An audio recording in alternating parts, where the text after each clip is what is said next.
গিরিশ পার্কে নিজস্ব বাসভবনের সংবাদ মাধ্যমের মুখোমুখি হয়ে রাজ্যের নারী ও শিশু কল্যাণ মন্ত্রী ডক্টর শশী পাজা কি জানালেন, আসুন শুনে নেওয়া যাক। Bureau report, XTV Bangla. You was talking about the role of women's education and population control. Will TMC party condemn the use of this kind of language by them? I'm exactly not aware of the contents, but we all know that West Bengal has always worked towards gender empowerment, gender equality, to get rid of any kind of gender inequities. And I think this is now widely prevalent in Bengal, and I think we speak for Bengal, and this could be a model for the rest of the country. It is difficult for me, without examining the contents, for us as a spokesman from the Trinamool Congress to make any comments. दीदी, हमने देखा है फिर एक बार enforcement directorate ने अभिषेक बनर्जी को समन भेजा है, कल आने के लिए कहा गया है टीचर भर्ती घोटाले के कांड। आप बताइए, जैसे ही हम देख रहे हैं ज्योतिप्रिय मल्लिक की गिरफ्तारी हुई, फिर एक बार जो है अभिषेक को बुलाया गया है, कैसे देखते हैं? देखिए, माहौल ये जो है, इसको ये एक ऐसा माहौल तैयार करना चाहते हैं कि हमेशा भारतवर्ष को लगे कि बंगाल में तृणमूल कांग्रेस के हर नेता को कोई जेल में लिया जा रहा है, किसी को बुलाया जा रहा है क्वेश्चनिंग के लिए, पूछताछ के लिए। ये बंगाल के संबंध में एक ऐसा माहौल खड़ा करना चाहते हैं कि आप दुर्गा पूजा हुआ, कितनी सुख शांति से हुआ, लेकिन इस सुख शांति में कोई मैंने भूल ना जाए, इसके लिए उसी अगले दिन एक मंत्री को बुलाना, फिर गिरफ्तार होना। फिर मान लीजिए कल अभिषेक बनर्जी, उनका जन्मदिन था, कितने लोगों की भीड़ थी, एक लोकप्रियता है, एक लोकप्रिय नेता है, और उसको कहीं ना कहीं ये खुशियां को जो है ना रद्द करने की कोशिश। ये भारतीय जनता पार्टी की जो पॉलिटिक्स या उनकी सोच इतनी छोटी है, इतनी गिरी हुई है, और इतने गरीब हैं ये लोग पॉलिटिकल सोच में, कि उनको लगता है ये सब करने से फायदा होता है।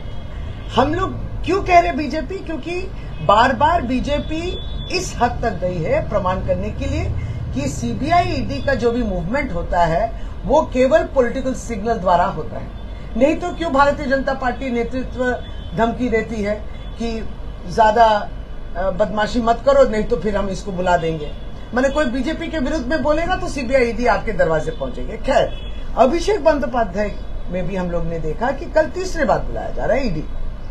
अब है कि इसके पहले भी बुलाया गया, जब पंचायत के निर्वाचन हो रहे थे उसके दौरान निर्वाचन की जो एक निर्वाचन में जब आप देखते कि इतने लोग जमा हुए हैं, बातों को सुन रहे हैं, तृणमूल कांग्रेस के प्रति समर्थन हो रही है, तो इसको काटने के लिए आप उसको बुलाते हैं। गए भी वो, सब पूछताछ हुआ, 8-9 घंटा 10 घंटा पूछताछ हो रहा है, उसके बाद मीडिया से भी वो बात कर रहे हैं, लेकिन हुआ क्या?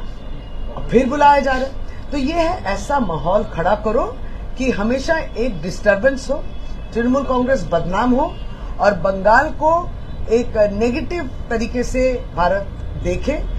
ये रहेगा, ये इस वजह से रहेगा क्योंकि अभी सामने लोकसभा निर्वाचन भी है। तो निर्वाचन आते हैं जाते हैं, बंगाल में जो नहीं जीत पाए, हम लोग इस तरीका के जो हमारे पीछे पड़ने वाले हैं, ये रवैया हम लोग देखेंगे, बराबर चलेगा ये।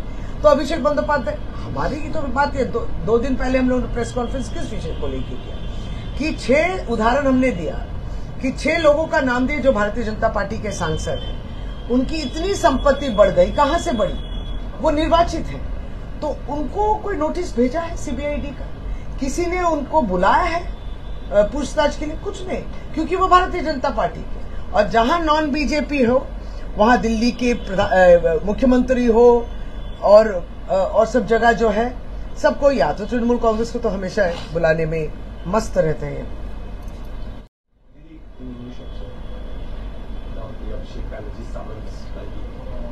I face you, face them. Abhishek Bandyopadhyay has been called by ED yet again tomorrow. He is to appear. He has confirmed his appearance tomorrow. Now, yesterday was his birthday, and we have all seen that there were many followers who were wishing him. And yesterday, a birthday present from ED, the summons were sent to his office.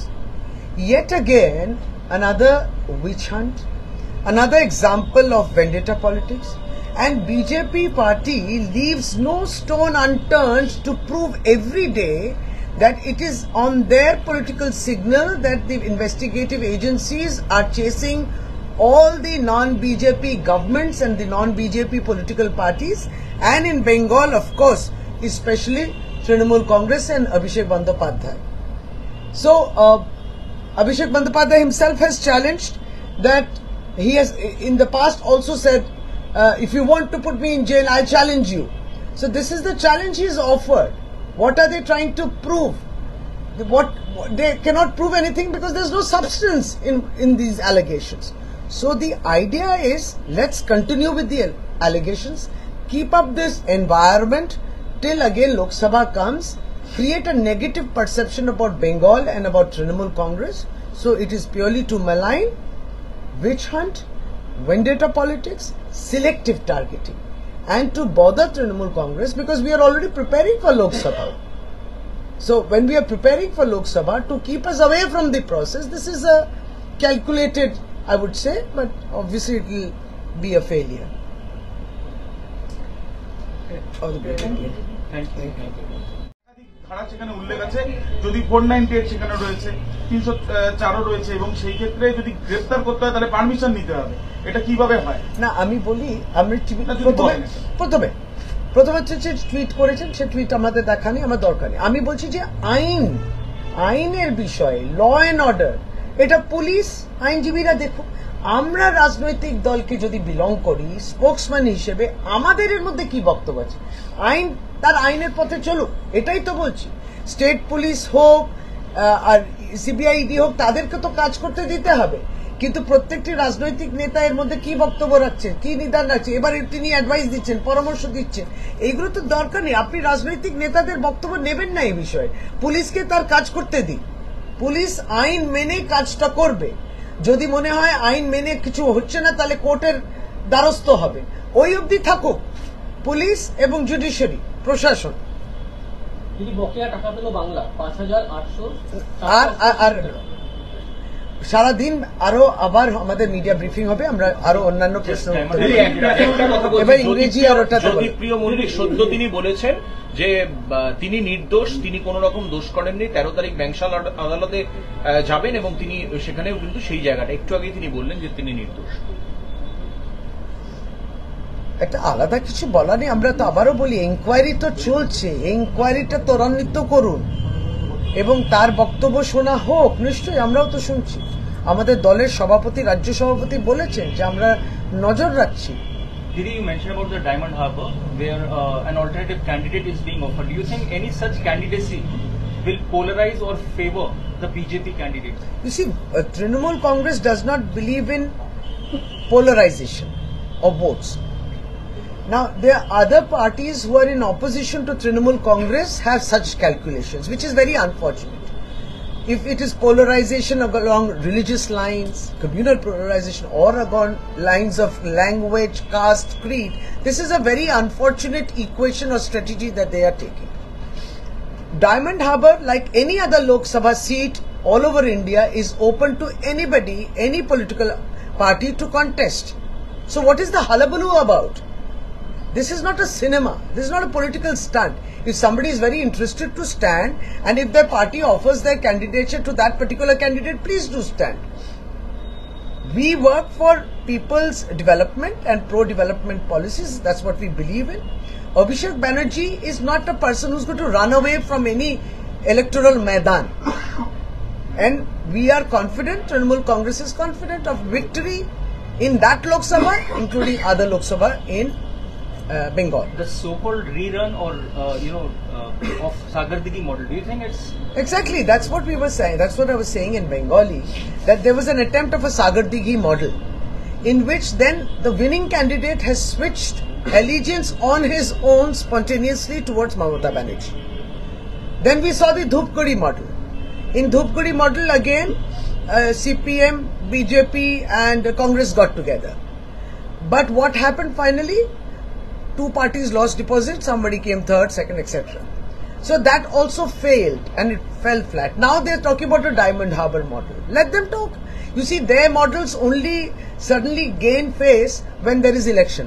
But our model is a model of good governance and development, which is something works throughout the year.